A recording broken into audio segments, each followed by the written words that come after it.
Alors, bonjour à tous. Je vois ici que les participants sont arrivés. Il y en a encore quelques-uns qui s'ajoutent. Je vois qu'on est présentement une douzaine de participants. Alors, bienvenue tout le monde. Je vais me présenter. Mon nom est Denis Lavoie et je suis membre du conseil d'administration de la section Ottawa de l'Association nationale des retraités fédéraux. Je suis très heureux de vous accueillir au webinaire aujourd'hui qui est intitulé « Vieillir en toute tranquillité, être prêt pour les transitions de vie », présenté par Marc Séguin, l'auteur de la publication « Advocacy in Aging ». Avant la publication de son livre, Marc a fait carrière dans la commercialisation d'innovations dans les télécoms et autres startups entrepreneuriales. Il s'est ensuite tourné vers le défi de la gestion financière et des soins personnels pour les aînés. Marc a aidé de nombreuses familles, y compris la sienne, à planifier et à faire face aux changements inévitables que la vie et le vieillissement nous apportent. Je souhaite aujourd'hui la bienvenue à tout le monde, encore une fois, ici présent. N'oubliez pas que vous pouvez toujours inviter des non-membres à s'inscrire à nos webinaires en tant qu'invités et à essayer nos services gratuitement. Bienvenue aussi à toutes les personnes qui ne sont pas encore membres. Il n'y a aucune obligation, mais nous espérons que ces webinaires vous donneront envie de vous joindre à nous, à notre association. Justement, en parlant de recrutement, notre méga campagne de recrutement commence. On encourage nos membres à participer alors jusqu'au 31 décembre pour chaque nouveau membre que vous recruterez, vous recevrez un bulletin de participation pour le tirage au sort d'un grand prix de 10 000 $ en argent. C'est pas rien. Offert par Johnson Assurance. Tous les participants qui recruteront des membres aussi recevront également une carte cadeau de 5 $. Il y a aussi d'autres prix à gagner. Alors, pour en savoir plus, sauvegardez le lien du site web de l'Association nationale qui apparaît dans la boîte de discussion Zoom sur votre écran. Après le webinaire d'aujourd'hui, un courriel de suivi vous sera envoyé avec des instructions sur la façon d'accéder à l'enregistrement du webinaire, ainsi que de l'information supplémentaire sur notre présentateur et sur l'association. Alors, avant de passer la parole à Marc, veuillez noter que notre webinaire d'aujourd'hui sera présenté en français, mais on prendra aussi les questions en anglais, s'il y en a, durant la période de questions qui suivra la présentation. Simplement, tapez vos questions dans la boîte de discussion pendant le webinaire et Marc y répondra pendant la période de questions-réponses. Alors, je passe maintenant la parole à notre présentateur, M. Marc Séguin.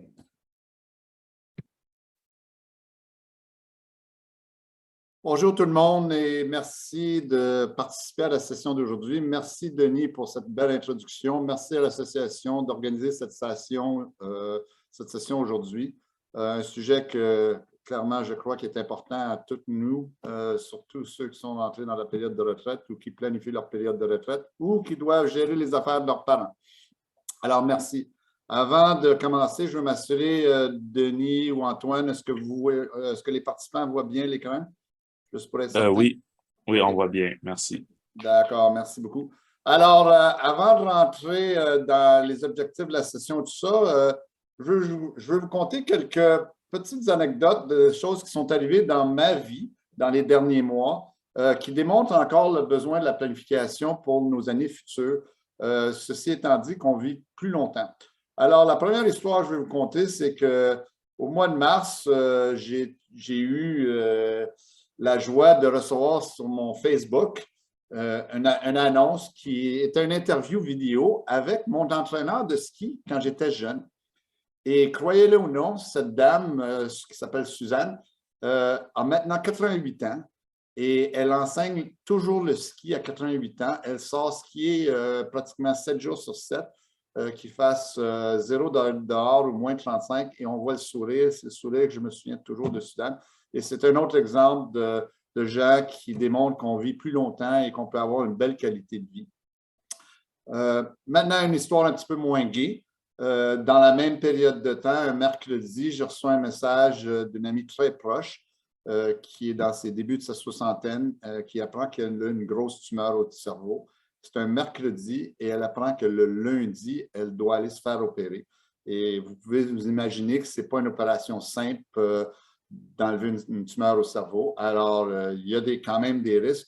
Et tout ça pour dire, c'est qu'elle n'était pas tout à fait préparée et elle est obligée de s'acharner à préparer ces choses, mettre ces choses en ordre, de faire les communications nécessaires qui auraient dû être faites au préalable et communiquer ses sujets. Pour rendre l'histoire en pire, c'est qu'avec le COVID, elle s'était fait dire tu ne sors pas nulle part, tu ne peux même pas rencontrer tes enfants parce que on veut que tu sois totalement protégé avant l'opération pour éliminer tout risque de COVID.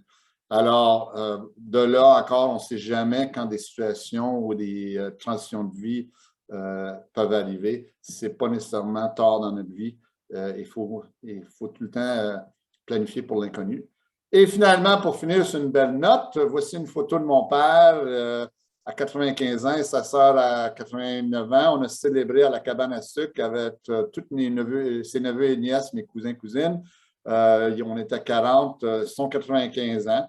Malgré qu'ils sont tous les deux en belle santé, qu'ils ont une belle qualité de vie, ils ont quand même tous les deux besoin de support. Dans le cas de mon père, moi pour ses gestions financières et ma soeur pour sa gestion de santé, parce que oui, il y a des capacités dégradées. Par contre, il y a une belle qualité de vie. Alors, je compte ces histoires parce que vous avez probablement des histoires semblables dans votre entourage, mais tout ça pour dire, c'est que nous vivons plus longtemps et avec ça vient une probabilité significative que nous allons avoir des transitions de vie.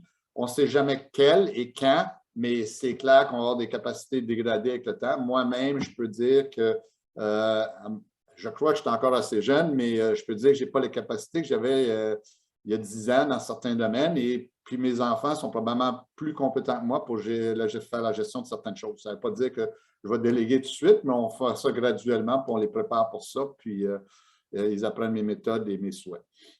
Et oui, on a des dégradations de capacité à fonctionner indépendamment. Alors, le but de la session aujourd'hui est assez simple. À travers la création de mon livre et les recherches, j'ai développé un cadre de planification pour les années de vieillesse. Et ce cadre consiste en 5 piliers de planification. On va passer à travers les 5 piliers aujourd'hui. Et il y a un concept assez important qui est de se construire une équipe de gens, un entourage de gens qui sont toujours prêts à nous supporter dans les bons moments. Puis ce qu'on découvre, autant que les gens, ils ne pensaient pas qu'ils ne voulaient pas achaler les autres gens puis amener d'autres gens pour les aider, mais les gens, ils veulent vous aider, ils veulent être prêts pour vous aider. Alors, à la fin, mon but, c'est que vous puissiez intégrer les concepts de transition de vie dans vos projets de finances, dans vos plans financiers, dans vos projets de successoraux. Je serais bien content de voir que vous commencez à construire le support et l'équipe alentour de vous et progresser les relations avec cette équipe et la communication avec ces équipes et finalement, ouvertement, communiquer vos souhaits et vos plans avec votre entourage et votre équipe. Généralement, dans la génération passée, c'était comme un sujet tabou de parler de mort, de succession, de testament, procuration et tout ça. Je vais dire, il faut faire exactement le contraire de ce qui semblait être la philosophie de la génération précédente. Alors, pour vous donner un peu comment j'ai été impliqué, j'ai pris intérêt à tout ce sujet-là. Quand mon beau-père a pris sa retraite, il est devenu très, très passionné de planification financière, la planification de sa succession et tout ça. Il en parlait, en rétrospective, il n'en parlait probablement pas assez. Mais tout ça pour dire, c'est que malgré tous les livres qu'il avait lus, malgré toute la planification qu'il avait fait, les réflexions, il n'avait jamais pensé à perdre ses capacités mentales. Et oui, il a eu la démence. Il a été éventuellement diagnostiqué avec la démence. Et dans les débuts de sa démence, pour retenir le contrôle et être au-dessus de ses affaires, il a commencé à faire les changements, puis tout ça pour simplifier parce que ça devenait difficile pour lui. Et dans sa simplification des choses, avec disons, un objectif assez positif, mais pas ses capacités mentales, il a commencé à faire des changements assez importants dans tout ce qu'il avait bien planifié dans le passé. Et il avait aussi commencé à éliminer certains de ses actifs de façon à ne pas donner de fardeau à ses enfants et tout ça. Et un jour, on s'est aperçu qu'il avait vendu un actif assez important. Je ne donnerai pas les détails, mais pour 5 cents sur une valeur d'$1. Et c'est là qu'on s'est ouvert les yeux, puis que les filles se sont dit, mais là, il faut s'embarquer, il faut avoir une discussion ouverte. Heureusement, mon beau-père, après avoir été diagnostiqué officiellement, a été très collaboratif et puis les enfants ont pu prendre les choses en charge et sans qu'il y ait tellement de dommages. Mais ça m'a ouvert les yeux, puis depuis ce temps-là, je suis impliqué, puis pas toutes les histoires se terminent de cette belle façon. Et moi-même, j'ai décidé de faire ma propre planification. Alors, comment est-ce qu'on planifie pour les situations qui sont non prévues? On ne sait pas quand et comment les choses peuvent arriver. Et à la fin du compte, je me suis aperçu que la réalité, c'est qu'il faut se donner conscience qu'on n'est pas juste vivant ou mort, qu'il y a un état qu'on sera où on va avoir des capacités dégradées, on devient non autonome. Alors, il faut planifier pour ça. Et la meilleure façon de planifier, c'est de reconnaître qu'on va avoir des dégradations physiques ou même mentales et de déjà penser à une transition graduelle de la gestion de nos affaires, que ce soit la gestion financière ou la gestion de nos affaires de santé ou de nos besoins personnels. Suite à ma recherche et beaucoup de discussions, on s'est aperçu que les perspectives sur la vieillesse ont évolué beaucoup. Historiquement, puis beaucoup des gens retraités, on regarde même dans les journaux ou dans les revues aujourd'hui, on parle beaucoup de l'inquiétude des gens à ne pas avoir assez d'argent. Et ça, c'est naturel et c'est traditionnel, mais les inquiétudes vont beaucoup plus loin aujourd'hui. Les gens s'inquiètent, ils ont peur non seulement de ne pas avoir assez d'argent, mais le fardeau qu'ils vont créer suite à des maladies. La démence est devenue un sujet avec les gens qui veulent vivre plus longtemps. On a un bon système médical, alors on vit plus longtemps, mais avec ça, on se retrouve avec des maladies, que ce soit des maladies cardiaques, que ce soit les ALS, je cherche mes mots, là, mais principalement, il y a beaucoup de gens aussi qui s'inquiètent des maladies qui ont un impact au niveau cognitif et en particulier la démence. Il y a beaucoup plus de visibilité aujourd'hui là-dessus. Alors, beaucoup de gens s'inquiètent de ça et comment être prêts pour situer. Et les gens aussi ont des souhaits d'avoir une belle qualité de vie, avoir leur dignité respectée à travers ces phases de transition-là, mais être préparés. D'un autre côté, les enfants adultes, eux autres, ils se trouvent pas nécessairement préparés pour ça. Ils s'inquiètent de ne pas avoir la bonne information, être préparés financièrement, comprendre les dossiers financiers de leurs parents. Et en général, ce n'est pas facile de prendre soin de ses parents ou de d'autres personnes. Alors, comment on se prépare pour ça? Puis à la fin, les gens, en général, les enfants veulent savoir comment aider et assurer le bonheur et une qualité de vie de leurs parents. Alors, de là, l'importance de bien planifier au-delà de juste avoir un testament ou une procuration et tout ça. Alors, c'est de là que le cadre a été développé. Alors, le premier pilier du cadre, pas surprenant, s'adresse au côté financier et on l'intitule « Structurer votre plan financier pour faciliter la transition ». Alors, il y a deux mots qui sont soulignés ici, qui sont assez importants. C'est un plan financier. Alors, c'est plus qu'un plan d'investissement, c'est plus que d'avoir un plan de pension. C'est d'avoir un plan financier qui est global et on va en parler un petit peu plus dans les diapos suivants. Et le but, c'est non seulement avoir son plan, mais avoir un plan qui est structuré de façon à faire une transition assez facile. Alors, on peut s'imaginer, il ne faut pas que ce soit un plan compliqué parce que ce n'est pas certain que les gens qui vont prendre et vous supporter dans le futur veulent quelque chose de très, très complexe. Alors, il y a une façon de simplifier les plans de façon que ce soit présenté en des termes très, très simples. L'autre principe, à part d'avoir un bon plan financier, c'est d'impliquer les parties qui probablement vont être impliquées dans le futur ou impactées par ce plan. Alors, les impliqués du début, c'est non seulement les gens qui sont nommés dans vos documents légaux, soi-même, mais des fois des membres de la famille proche. Alors, pour mettre ça un peu plus en évidence, je vais vous conter un peu l'histoire de mes parents. Voici une photo de mes parents. Mon père avait à 87 sur cette photo, ma mère à 83. En fait, ils sont un petit peu plus jeunes sur cette photo, mais quand je me suis impliqué, ils avaient cet âge. Alors, mes parents étaient vraiment de la génération précédente où, fondamentalement, ils ne parlaient pas d'argent avec leurs enfants. Ils veulent rester indépendants. Oui, le testament, ils m'ont dit où c'est qu'ils étaient, puis que j'étais nommé comme exécuteur là-dessus, mais c'était à peu près autant que je le savais. Mais mes parents avaient eu une vie de très, très belle qualité, mais je dirais assez humble. Ça veut dire que je n'étais pas certain qu'il y avait des gros moyens. Et puis, nous autres, on s'inquiétait toujours du fait que est-ce qu'il va avoir assez d'argent avec la vraie possibilité que papa et maman vivent jusqu'à l'âge de 100 ans et plus. Mon père, à 87 ans, n'avait jamais eu un coup de maladie, jamais allé à l'hôpital, prenait seulement des pilules pour le cholestérol, mais à part de ça, tout était bien, puis ils étaient socialement activement.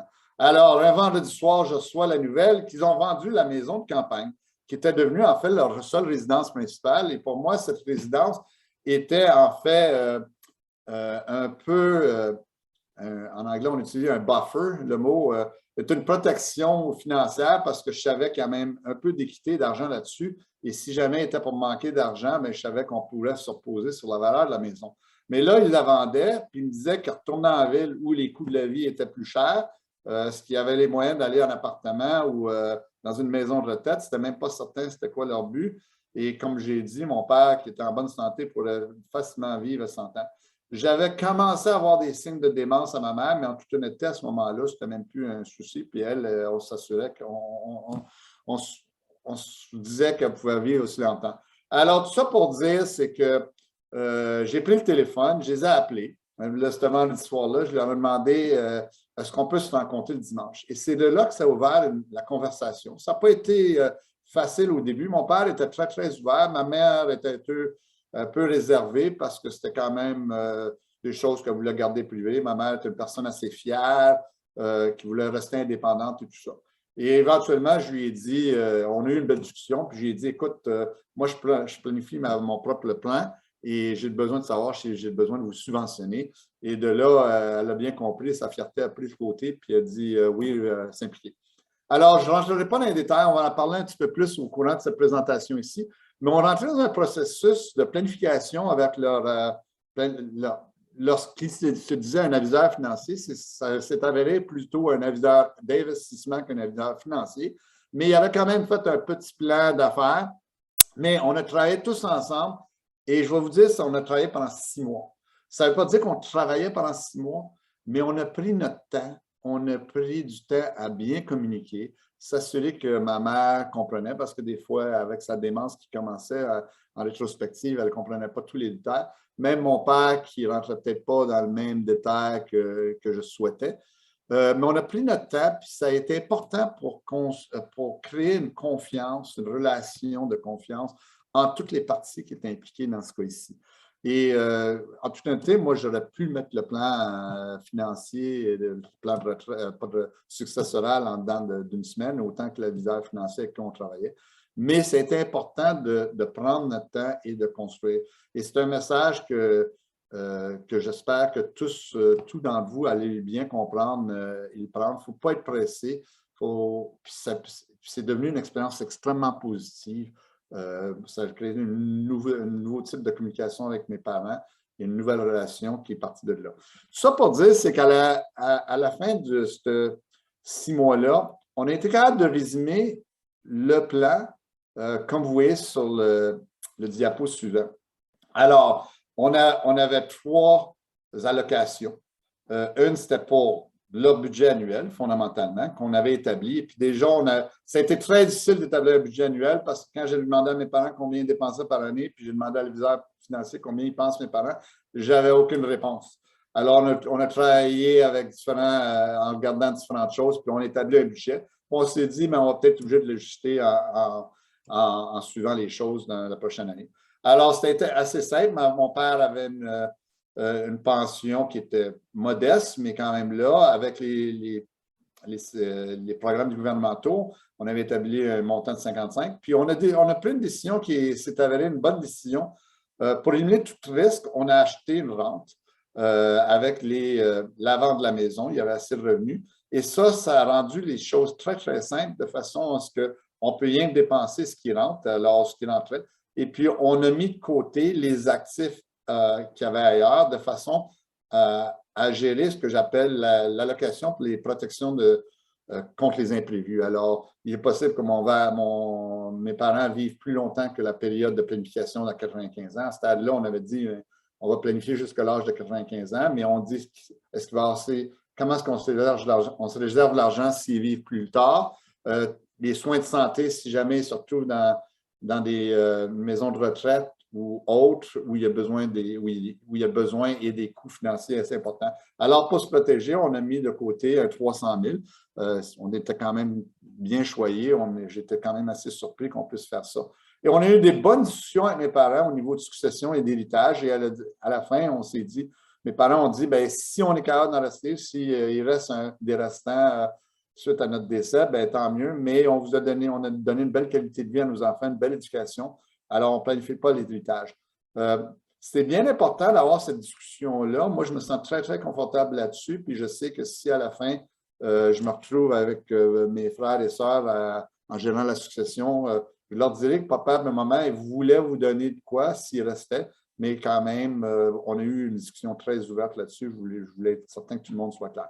Maintenant, pour certains gens qui sont plus choyés, cette allocation devient une possibilité d'avoir une discussion ouverte de faire des dons pendant qu'on est vivant, soit des dons à des œuvres de charité ou bien un héritage anticipé ou plus tôt pour les enfants. Et de nos jours, il y a beaucoup de gens qui font ça parce que les jeunes ont besoin de down payment sur leur maison. Alors, en simplifiant la présentation d'un plan successoral dans ces 3 allocations, ça force et ça facilite beaucoup de discussions. Alors, c'est une structure, que ce soit celle-ci ou autre, votre plan financier devrait éventuellement se résumer dans des termes aussi faciles parce que ça devient facile à comprendre, facile à communiquer et facile à la transition. Alors, pour terminer le pilier qui s'adresse à la planification financière, je voudrais juste résumer et que vous vous demandiez les questions suivantes. Est-ce que votre plan financier contient tous les éléments que vous voyez ci-dessous? Alors, sinon, peut-être qu'il n'est pas aussi complet que vous le pensez et ça serait bon de commencer à le travailler au prochain niveau. Maintenant, passons au deuxième pilier. Le deuxième pilier, encore pas très surprenant, on parle de la fondation légale que vous avez besoin de mettre en place.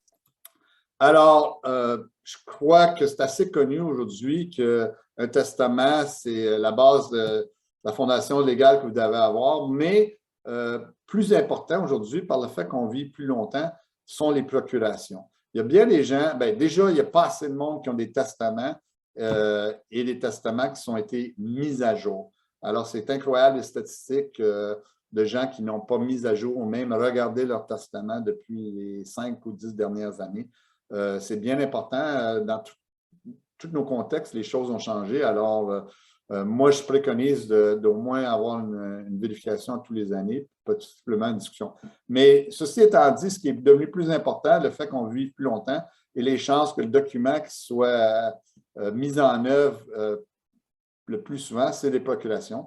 Il y a 2 procurations. Typiquement, il y a une structure d'une procuration de biens. Ça a affaire à toute la gestion financière et actifs et une procuration pour les soins. Clairement, aujourd'hui, vu qu'on est dans la région d'Ottawa, il y a peut-être des gens qui opèrent au Québec versus au Canada. Les termes légaux sont différents au Québec avec un différent système légal. Les termes sont différents, mais les principes sont les mêmes. Il y a une procuration du côté des biens et des soins. Okay. Alors, c'est bien important que ce soit à jour et accessible, mais aussi qu'on en discute, les gens qui sont impliqués, qui sachent qu'ils sont impliqués. S'il y a des enfants qui ne sont pas impliqués, puis c'est un autre enfant qui a été choisi, on en discute ouvertement. On regarde comment les gens se ressentent là-dessus, puis on peut partager. Maintenant, un des concepts que j'ai découvert à travers mes expériences personnelles et en discutant avec beaucoup de gens, ce qui est important puis que les gens ne réalisent pas, c'est de ce que... je n'ai pas traduit, je m'excuse. Activated in Key Institutions, ça veut dire que ces documents deviennent actifs. Ça veut dire quoi? Ça veut dire, puis en particulier pour la procuration des biens, mais ça s'applique aux deux.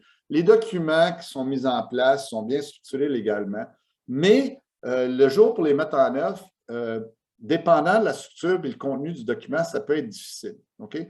Alors, des fois, il y a des dépendances. Par exemple, pour la procuration des faits, il y a bien des gens qui ont une dépendance sur l'incapacité. Ce n'est pas quelque chose que moi je crois. Par exemple, ma propre procuration, elle est active du jour qu'elle a été signée. Ça veut dire quoi? C'est que les gens qui sont, dans mon cas, c'est ma femme et mes enfants, deux de mes enfants, ils ont droit à mettre sa procuration en œuvre à n'importe quel moment. Alors, il faut faire bien attention aux dépendances qui sont dans ces documents-là.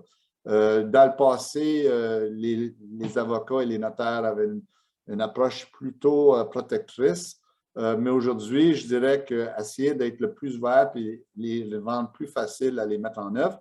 Et l'autre chose, c'est les mettre en œuvre dans les institutions financières. Pour des raisons bien déterminées, il y a tellement d'abus vers les gens âgés, il y a tellement de fraude. Les institutions financières, quand vient le temps de présenter une procuration, ont leur propre processus pour valider. Et dans le cas où une personne est malade ou elle a perdu ses capacités mentales, c'est un processus qui devient très ardu. Alors, vous pouvez imaginer, dans une période de crise, la dernière chose que les gens ont besoin, c'est d'avoir de la complexité là. Alors, moi, je suis très clair là-dessus. Activez-les aujourd'hui. Aujourd'hui, par exemple, à ma banque, mes institutions financières clés, ma procuration a été déposée, les droits sont ouverts, les gens qui ont été nommés ont accès à faire ça. Il y a des gens qui se disent, bien, il y a un risque là-dessus, je n'ai pas confiance, mais moi, je vais vous dire qu'il faut travailler sur cette confiance-là parce que demain, si vous tombez sur la tête, vous leur avez donné de confiance de toute façon. Alors, c'est un point que je voulais faire ici assez important. Et finalement, je voulais parler de directive de soins. Je n'entrerai pas tous les détails, mais la procuration pour soins, en général, délègue les gens que vous déléguez pour prendre des décisions. Mais elle ne donne pas beaucoup de détails sur vos souhaits, comment vous voulez que les décisions soient prises dans différentes circonstances. Alors, en général, il y a beaucoup de gens qui sont familiers avec le terme en anglais DNR, Do Not Resuscitate, qui dit n'appliquez pas certains traitements. Mais ce n'est pas assez aujourd'hui parce qu'on a tellement de différentes alternatives entre différents soins, différentes maladies qu'on peut se trouver en âge. Alors, il faut communiquer nos souhaits ouvertement. On en parlera peut-être un petit peu plus tard, mais ça, c'est un document annexe qui s'ajoute à la procuration. C'est devenu, en anglais, il y a beaucoup de gens qui l'appellent Living Will. Mais c'est un document que je dirais qui est encore assez nouveau, mais qui devient très utile pour communiquer vos souhaits en plus de détails. Passons au troisième pilier. Le troisième pilier parle de s'organiser, simplifier les choses, réduire les choses et tout ça, de tout ce qui est à faire avec votre patrimoine. Alors, il y a beaucoup de choses à faire de ce côté-ci. Je vous ai donné une liste, mais je vais vous communiquer un peu les principes de base là-dessus. On a passé toute notre vie à accumuler bien des choses, à gérer nos choses, puis en retirer le bénéfice. Il faut se demander si on a besoin de toutes ces choses-là dans notre deuxième moitié de vie et essayer de réduire cette complexité-là parce que quand c'est nous qui la gérons, ça va bien, mais le jour où il arrive quelque chose, ça devient compliqué pour quelqu'un d'autre de comprendre comment gérer nos affaires, trouver toutes les affaires, surtout s'il y en a beaucoup, si on a éparpillé les choses et tout ça. Je vais vous conter une petite histoire qui m'est arrivée et qui m'a ouvert les yeux là-dessus. Malheureusement, dans un voyage, j'étais en Espagne il y a quelques années et on a été victime d'un scam. Grosso modo, sans rentrer dans les détails, ma femme et moi, on s'est retrouvés, on s'est fait voler toutes nos affaires. Elle, tout ce qui était dans sa bourse, on parle de passeport, argent, carte d'identité, tout ça. On s'est fait voler nos téléphones cellulaires, on s'est fait tout ce qui... Moi, j'avais des ordinateurs, les iPads. Alors, il y a beaucoup d'informations. On était clairement soucieux d'avoir perdu ces biens-là. mais on était plus soucieux de l'accès à notre identité et possiblement des mots de passe et l'accès à nos comptes de banque. Alors, tout ça pour dire, c'est que je n'ai pas dormi pendant 24 heures avec le peu d'accès au système téléphonique qu'on avait, puis me rappeler le numéro de téléphone des gens clés. Je suis resté debout 24 heures pour essayer de bloquer et protéger tout ce qui aurait été possiblement affecté si quelqu'un voulait nous attaquer sur tous nos actifs financiers et autres. Et quand je suis revenu, ça m'a pris 1 mois pour mettre toutes mes affaires en ordre. Ça m'a ouvert les yeux et parce que je me suis dit une bonne chance que moi, j'avais déjà commencé à organiser mes choses, c'est que je l'avais tout dans ma tête. Et puis, j'étais quand même familier avec toutes mes affaires. Je me suis dit, qu'est-ce qui serait arrivé si on avait été affecté, ma femme et moi, mentalement, les enfants avaient à reprendre ces choses-là? Ça aurait été très, très difficile.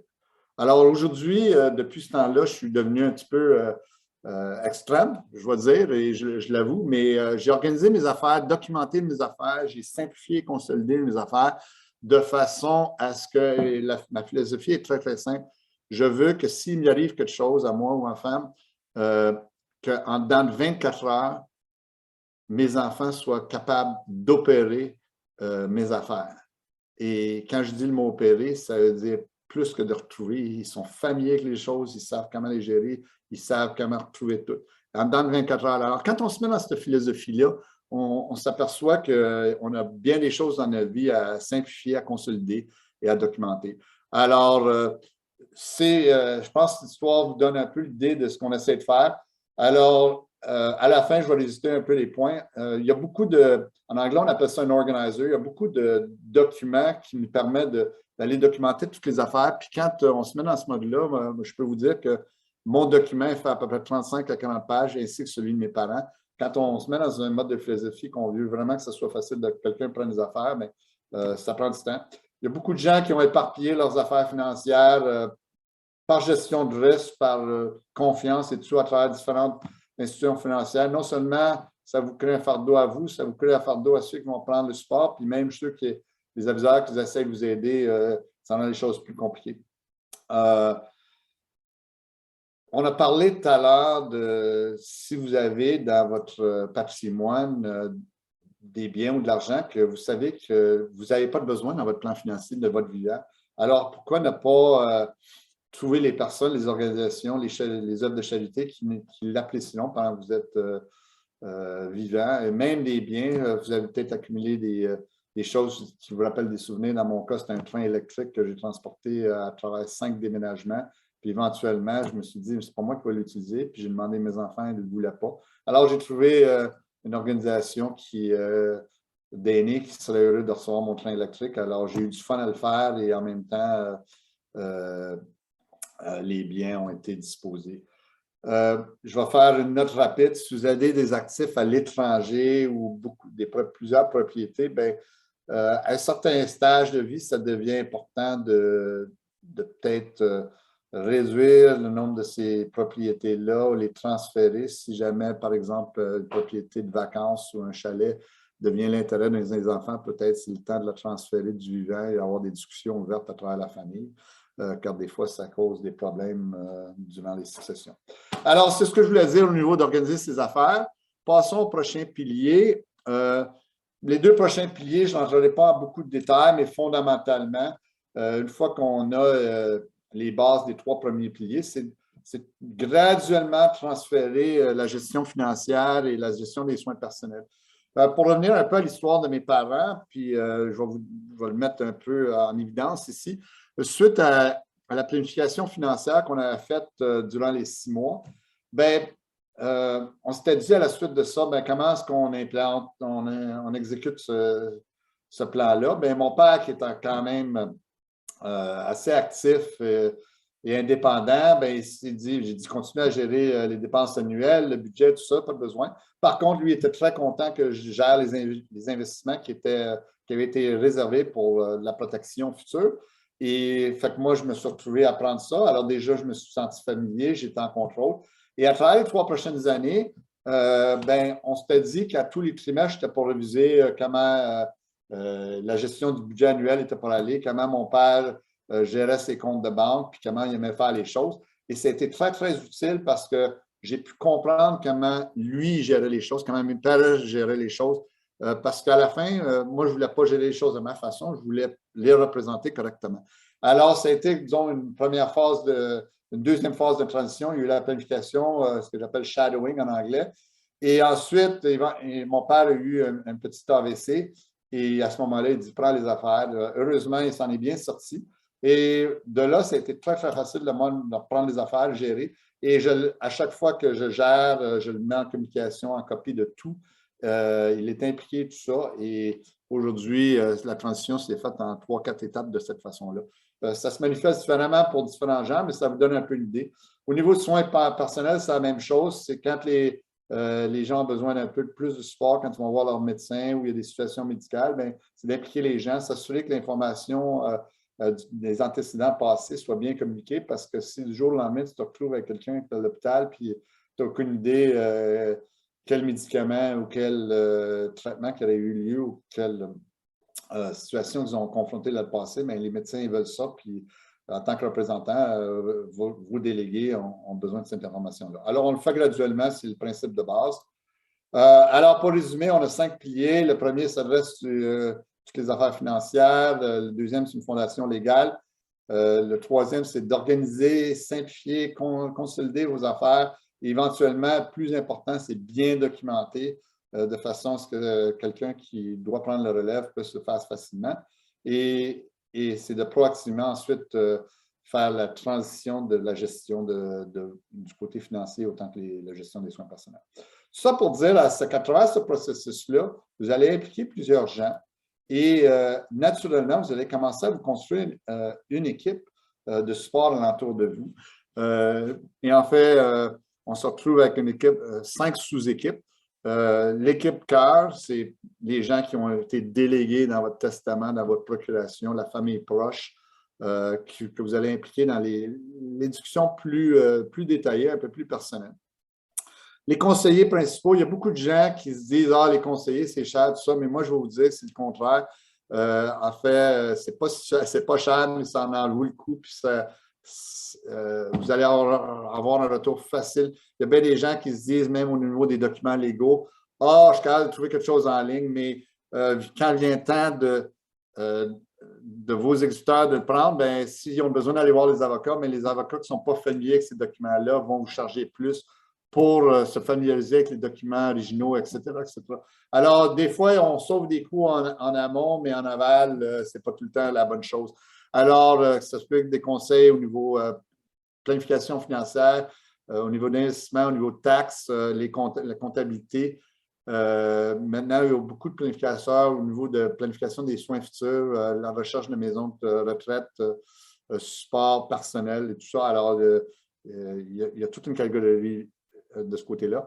Et la famille proche, des fois, on s'en tient juste les enfants et les spouses, la femme ou le mari.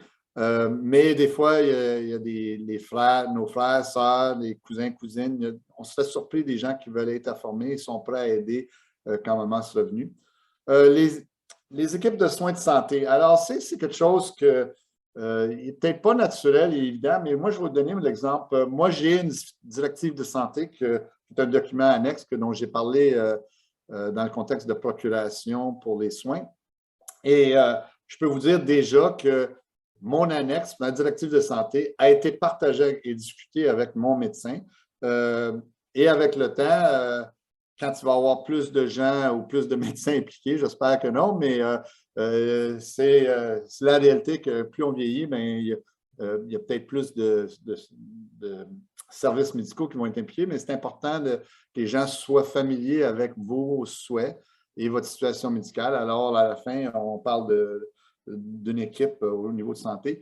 Et l'équipe élargie, c'est, on peut s'imaginer, c'est à la maison, tous ceux qui s'occupent des réparations de maison, il y a des voisins, des gens qui sont impliqués dans les mêmes associations que vous. Il y a beaucoup de gens qui seraient plus qu'heureux de vous aider et vous supporter à travers ces transitions de vie-là.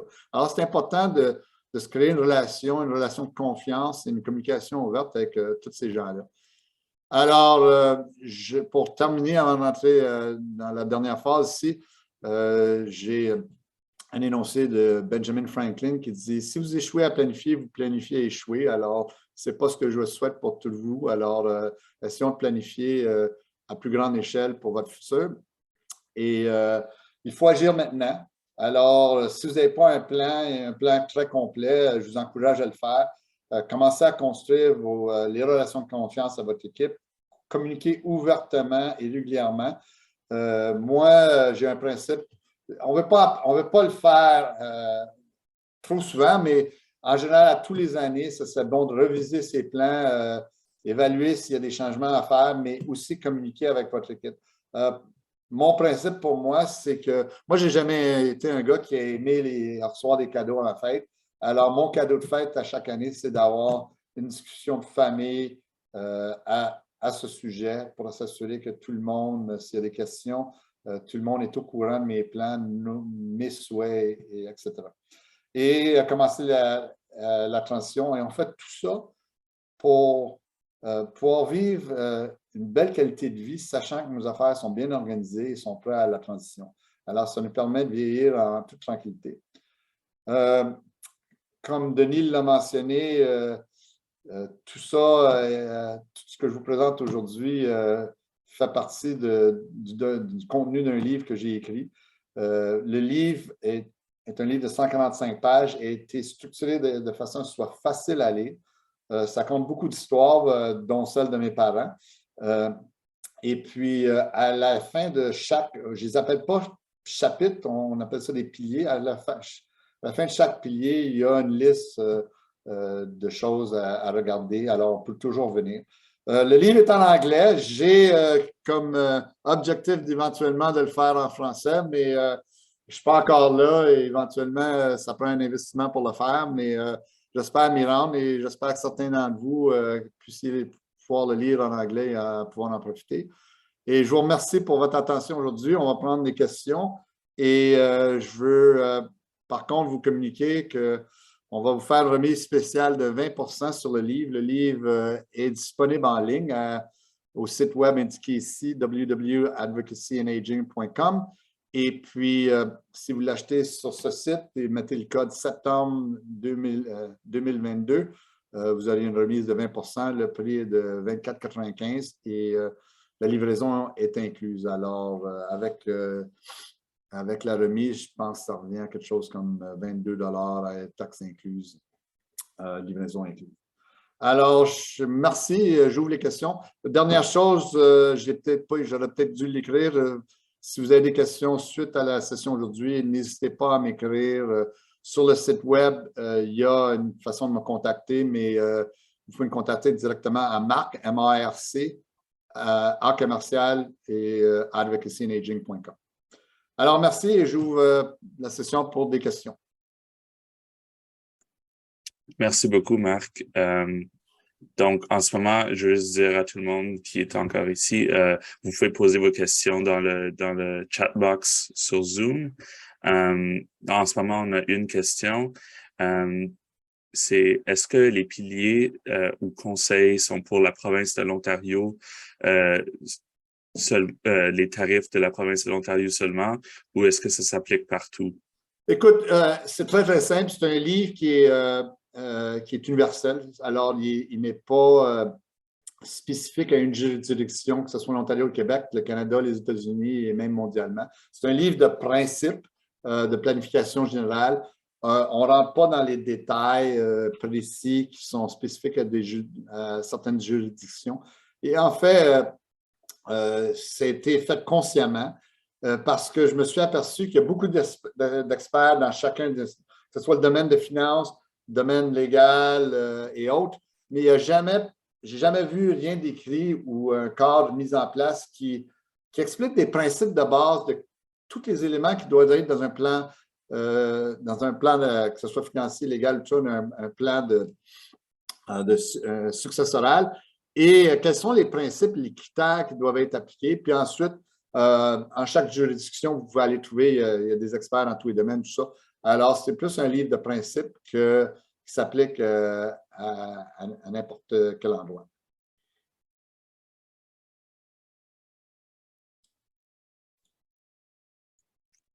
Donc, il n'y a pas l'air d'avoir d'autres questions en ce moment. Peut-être qu'on peut attendre un petit peu, mais sinon, on peut passer la parole à Denis. Donc, on va juste attendre un petit peu, voir s'il y a d'autres questions. Ah, en voici une. Pouvez-vous expliquer le rôle de la curatelle publique en Ontario pour ceux qui n'ont pas d'enfants ou proches? Une bonne question, puis je ne pourrais pas rentrer dans tous les détails au niveau. Il y a différentes façons différentes organisations qui prennent les choses en main pour vos affaires. Alors, oui, pour des gens qui ont de la famille, des enfants, c'est plus facile de trouver des gens qui pourront faire la gestion de vos affaires.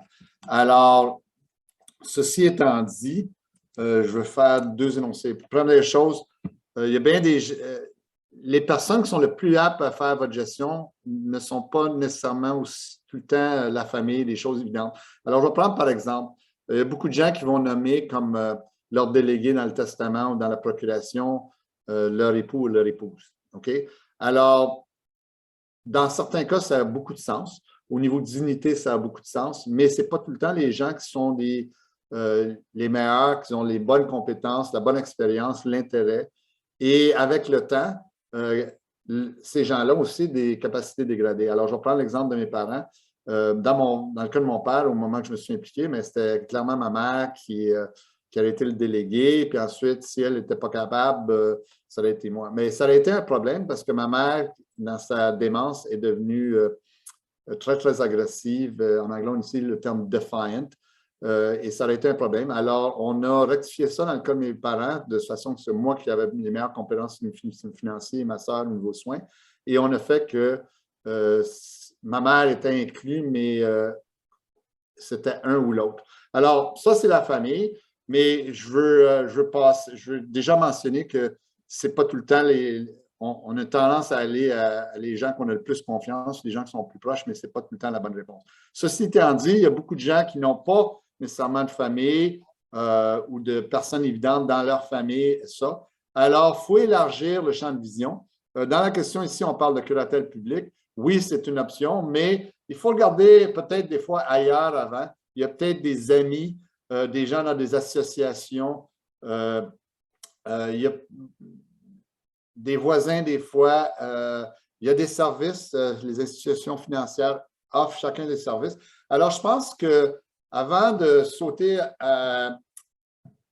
au rôle de la curatelle ou autre, des services gouvernementaux, il faut regarder toutes les options et prendre des décisions conscientes et éventuellement investiguer et éventuellement aller faire son choix et commencer le processus avec ces organisations-là. Des fois, ça peut être même des œuvres de charité qui sont impliquées, qui vont éventuellement prendre la succession de vos biens. J'espère que ça répond aux questions.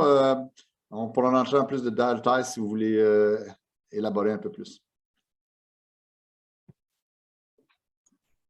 OK, on dirait que c'est toutes les questions. Donc, merci beaucoup. Alors, je vais prendre la parole pour la conclusion. Merci à tout le monde. Merci de votre participation au webinaire d'aujourd'hui. La section d'Ottawa tient à remercier sincèrement notre présentateur Marc Séguin. Alors, personnellement, merci Marc. J'ai appris beaucoup de bonnes idées pour bien planifier, bien s'organiser et bien s'entourer. Aussi, j'aimerais remercier Antoine Baillargeon, notre planificateur et organisateur pour ces webinaires, qui fait un excellent travail. Pour les participants, n'oubliez pas de consulter vos courriels pour le suivi avec les renseignements sur la façon d'accéder à l'enregistrement du webinaire et les coordonnées de Marc. Pour vous inscrire au prochain webinaire, veuillez visiter le site web de la session Ottawa, dont l'adresse est incluse dans le courriel de suivi. Alors, merci beaucoup à tout le monde. Et Marc, encore merci. C'était très clair. C'était excellent. Merci.